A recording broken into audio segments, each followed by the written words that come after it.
వారికి ఘనంగా ఏర్పాట్లు జరుగుతున్నాయి. దాదాపు 8,000 మంది ప్రత్యేక అతిథులు హాజరయ్యే అవకాశం ఉందని అధికారులు తెలిపారు. వారిలో ఒకరిగా దక్షిణ రైల్వేలోని Chennai division senior assistant loco pilot Aishwarya S Menon చోటు సంపాదించుకున్నారు.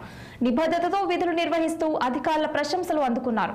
మోదీ ప్రమాణ స్వీకారోత్సవానికి ఆసియా తొలి మహిళ లోకో పైలట్ సురేఖ యాదవ్ కూడా హాజరు కానున్నారు. ఆమె 1988లో భారతదేశపు మొట్టమొదటి మహిళా రైలు డ్రైవర్ గా పేరు పొందారు. ఈ వేడుకకు మొత్తంగా 10 మంది లోకో పైలట్లు ఆహ్వానం అందుకున్నారని అధికారులు తెలిపారు. ప్రధాని మోదీ ప్రమాణ స్వీకారోత్సవానికి సెంట్రల్ విస్టా ప్రాజెక్ట్ పనిచేసిన శ్రామికులు, పారిశుద్ధ్య కార్మికులు, ట్రాన్స్జెండర్లను ప్రత్యేకంగా ఆహ్వానించారు.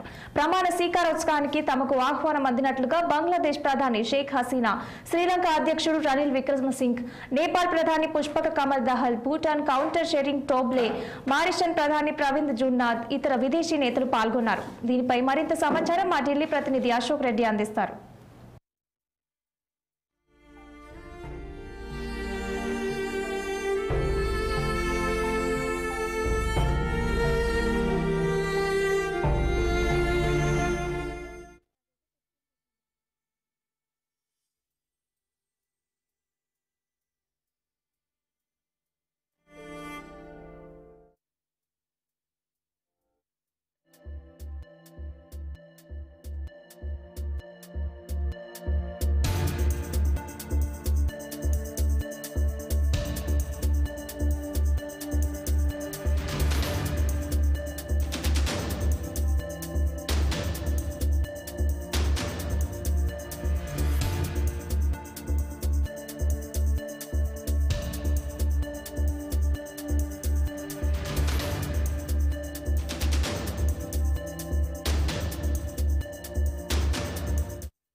మరింత సమాచారం మా ప్రతినిధి అశోక్ రెడ్డి అందిస్తారు. అశోక్, చెప్పండి. నరేంద్ర మోడీ ప్రధానమంత్రిగా మరోసారి ప్రధానమంత్రిగా బాధ్యతలు చేపట్టబోతున్నారు. సో ఎన్డీఏ ప్రభుత్వము అధికారంలోకి వచ్చిన నేపథ్యంలో సో మూడవసారి ప్రధానిగా సాయంత్రము రాష్ట్రపతి భవన్ లో ఆయన ప్రమాణ స్వీకారం చేయబోతున్నారు రాష్ట్రపతి చేతుల మీదుగా.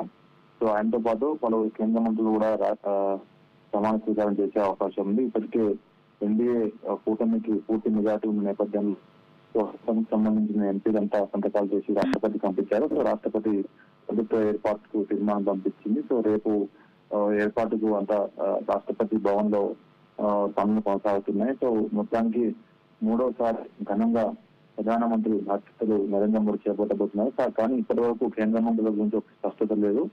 సో కేంద్ర మంత్రులు ఎవరో ఉంటారు, ఏ పార్టీలకు ఏమి ఇస్తారు, ఎన్డీఏలో ఉన్న టీడీపీ కానీ, పవన్ కళ్యాణ్, జనసేన కానీ, ఏదైతే ఇతర పార్టీకి సంబంధించిన ఉన్నాయో సో వాళ్ళకు ఏ శాఖలు కేటాయిస్తారో, ఎంతమంది కేంద్ర మంత్రులు పదవులు ఇస్తారో మాత్రం ఇంకా స్పష్టత లేదు. సో రేపు ఈవినింగ్ ప్రధానితో పాటు కొంతమంది బీజేపీకి సంబంధించిన సీనియర్ నేతలు కూడా కేంద్ర మంత్రులుగా ప్రమాణ స్వీకారం చేసే అవకాశం ఉంది. పోర్టుపల్లి విషయంలో కూడా ఇంకా ఎలాంటి నిర్ణయం తీసుకోలేదు. సో అధికారికంగా రేపు తెలిసే అవకాశం ఉంది ఎవరెవరు ప్రమాణ స్వీకారం చేస్తారో అనే మాత్రం.